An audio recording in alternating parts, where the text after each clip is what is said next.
Bismillahirrahmanirrahim. Assalamu alaikum. I'm Dr. Muhammad Zaman Ashraf. I welcome you all in Heterocyclic Chemistry. Today, our topic is Azetidine-2-one, which are also known as beta-lactam. I will discuss the chemical reactivity of Azetidine-2-one in this lecture. In my previous lecture, I have discussed the general structure, stability and preparation of Azetidine-2-one. We know that Azetidine-2-one they are known as beta-lactam. अगर आप इसकी importance को जो है वो देखें, we have C double bond O and this is the simplest beta-lactam. अगर आप जो है वो with reference to importance of this ring system, then it is very well known because it is present in the natural antibiotics which are known as beta-lactam antibiotics. अगर मैं उसको जो है उनका simple जो है वो structure लिखूं, then we have penicillin and cephalosporins. They are known as beta-lactam antibiotics. मिसाल के तौर पे we have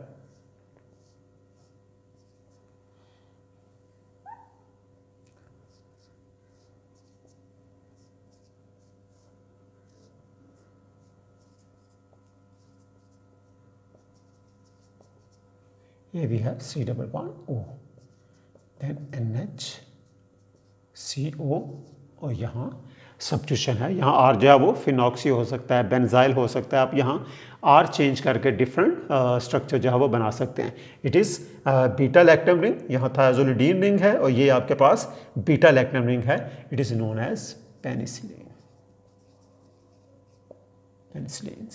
अगर आपके पास इसी तरह का स्ट्रक्चर हो but we have C double bond O N S और यहाँ हमारे पास 6 मेंबर रिंग हो,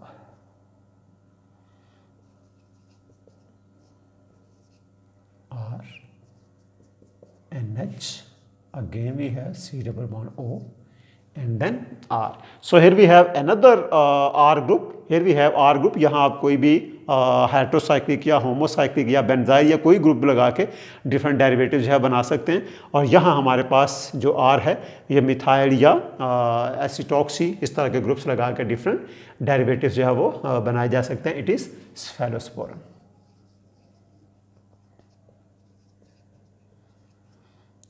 So cephalosporins and penicillin, both they are known as beta-lactam antibiotics.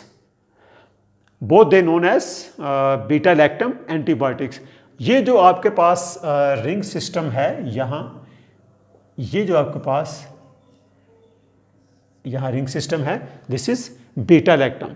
These are the first natural antibiotics. अगर आप पेनिसिलिन की हिस्ट्री की बात करें, in 1928 अलेक्जेंडर फ्लेमिंग ने जो है वो ये ऑब्जर्व किया कि जी ये जो फंगस है जिसे आप जो है वो पेनिसिलियम नोटाटम के नाम से जो है वो जानते हैं, it has potential to kill the bacteria. और लेटर ऑन जो है वो फ्लोरे ने उस पेनिसिलियम नोटाटम से ये पेनिसिलिन को जो है वो आइसोलेट किया. इसका स्ट्रक्चर जो है वो बाद में एस्टेब्लिश किया गया और ये फिर जो है वो बताया गया the compound which is responsible to kill the bacteria is actually penicillin. और वहाँ से फिर इसकी जो है वो स्टोरी स्टार्ट होती है. एंड आफ्टर दैट जो है वो सेफेलोस्पोरिन को जो है वो डिस्कवर किया गया. Because here we have a 4 membered ring, तो इस रिंग की जो है वो stability, we know that beta lactam because of ring strain they are unstable. तो इसकी जो स्टेबिलिटी है वो बहुत आप ये कहें कि कम है. इसलिए आप इसको जो है वो हाइड्रोलिसिस से बचाते हैं या जो है वो कोई बेसिक मीडिया से जो है बचाते हैं ताकि ये रिंग ओपनिंग ना हो. क्योंकि अगर ये रिंग ओपनिंग हो जाए then this compound it is inactive, ये फिर जो है वो बैक्टीरिया को किल नहीं कर सकेगा. और इसी तरह ऐसे enzymes which are resistant against some beta lactam antibiotics, जैसे मिसाल के तौर पे कुछ ऐसे एंजाइम्स हैं जिनको हम कहते हैं β-lactamases. These enzymes they are present in bacteria और जिन बैक्टीरिया में ये β-lactamases मौजूद होते हैं उन बैक्टीरिया में ये पोटेंशियल होता है कि ये β-lactam रिंग को जो है वो क्लीव कर देते हैं, तोड़ देते हैं, जिसकी वजह से ये जो एंटीबायोटिक्स हैं फिर उन बैक्टीरिया को किल नहीं कर सकती. This is one of the resistant mechanism which is present in bacteria, and all those bacteria which possess beta-lactamases enzymes, they have ability to inactivate the beta-lactam antibiotics. So it means the reactivity of this beta-lactam, अगर हम इसे जो है इसके chemical reaction देखेंगे, then again we discuss the hydrolysis or reaction of nucleophilic reagent at carbonyl carbon, क्योंकि ये जो carbonyl carbon है यहाँ जो है वो strain भी है और electrophilic भी है, क्योंकि नाइट्रोजन का लॉन्ड पे यहाँ resonate नहीं कर पाएगा. The first reaction is hydrolysis. For example, we use base, then it is basic hydrolysis. Suppose we have C double bond O and NH in the presence of NaOH base. This OH, it can act as a nucleophile. This carbonyl carbon is electrophilic in nature, then negative charge attacks at this carbon and this bond shifted here. First we have C double bond O and OH, and we have NH negative charge and Na positive. So it is unstable, that's why this hydrogen shifted to this nitrogen. Then we have C double bond O, O negative, Na positive and NH2. So it is salt of carboxylic acid, it is alpha carbon, it is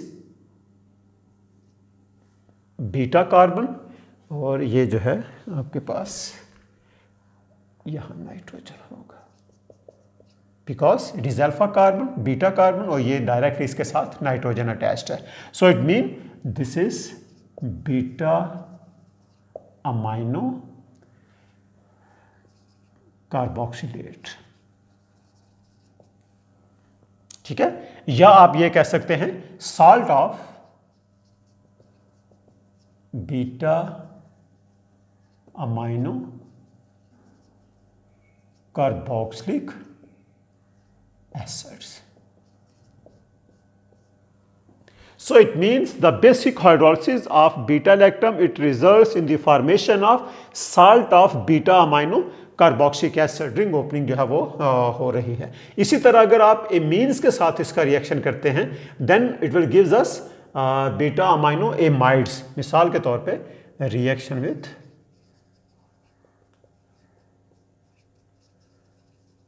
amines, ये जो है ये reaction with base है, basic hydrolysis. यहां भी ring opening होगी, but this ring opening it involves the reaction of beta lactam with amines. We have C double bond O N H और ये 4 member ring. This amine it react this lone pair attacks at carbonyl carbon, because we know that this amino group is nucleophilic in nature. This bond shifted to here, and we have C double bond O and H R and NH2. One of the hydrogen from this amino group is shifted to this nitrogen, so that's why it is converted into NH2. So this functional group, अगर आप इस functional group को देखें, then it is amide functional group. Amide functional group. It is alpha carbon, it is beta carbon. So it is beta amino amide. So it means the ring opening reaction of this beta lactam in the presence of amine, it results in the formation of beta amino amides. On the other hand, the basic hydrolysis of this beta lactam, it results in the formation of beta amino carboxylate or salt of beta amino carboxylic acids. Another reaction is reduction of this beta lactam or Azetidine-2-one into azetidine.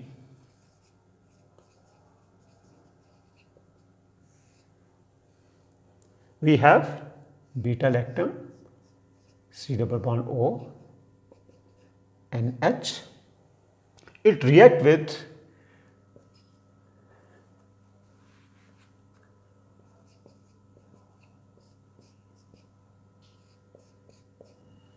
it is diisobutyl aluminium hydride. This diisobutyl aluminium hydride, it reduce this carbonyl into CH2. This reaction is chemoselective reduction of this carbonyl in the presence of diisobutyl aluminium hydride into azetidine. So this azetidinone या azetidine-2-one या beta-lactam, they are converted into this azetidine by a reduction of carbonyl into CH2. This is chemoselective reduction. जैसे आप जो है वो chemoselectivity of sodium borohydride जो है वो पढ़ते हैं. We have sodium borohydride, it is also a reducing agent, and we have lithium aluminium hydride, it is also a reducing agent. But this sodium borohydride, it is known for its chemoselectivity because अगर आप reaction करें aldehyde का या ketone का या आपके पास asters हों या आपके पास carboxylic acids on. So all these functional groups, they can be reduced in the presence of lithium aluminium hydride, but sodium borohydride it not reduce this carboxylic acid, जबकि ये दूसरे फंक्शनल ग्रुप को जो है वो रिड्यूस कर सकता है. So that's why sodium borohydride it is chemoselective as compare to lithium aluminium hydride. So same is the case with this diisobutyl aluminium hydride. This एजिटिडीन-2-one it is chemoselectively reduced into azetidine. So आप इस reaction को use कर सकते हैं for the conversion of this beta lactam into 4 member heterocyclic compound containing nitrogen saturated system azetidine. So this is all about the chemical reactivity of Azetidine-2-one और beta-lactam. हमने देखा कि जी भले आपके पास पेनिसिलिन में या सेफेलोस्पोरिन में जो है वो ये बीटा लैक्टम रिंग है. So that beta lactam ring is sensitive because of its stability. अगर जो है वो न्यूक्लियोफाइल होंगे, nucleophile they can hydrolyse this beta lactam ring. तो उस केस में अगर पेनिसिलिन की बीटा लैक्टम रिंग या सेफेलोस्पोरिन की बीटा लैक्टम रिंग आप जो है वो तोड़ देते हैं, then they are unable to kill the bacteria, to stop the growth of bacteria. So this is all about chemical reactivity of beta-lactam. In my upcoming lecture, I will discuss some more heterocyclic compounds. Thank you very much.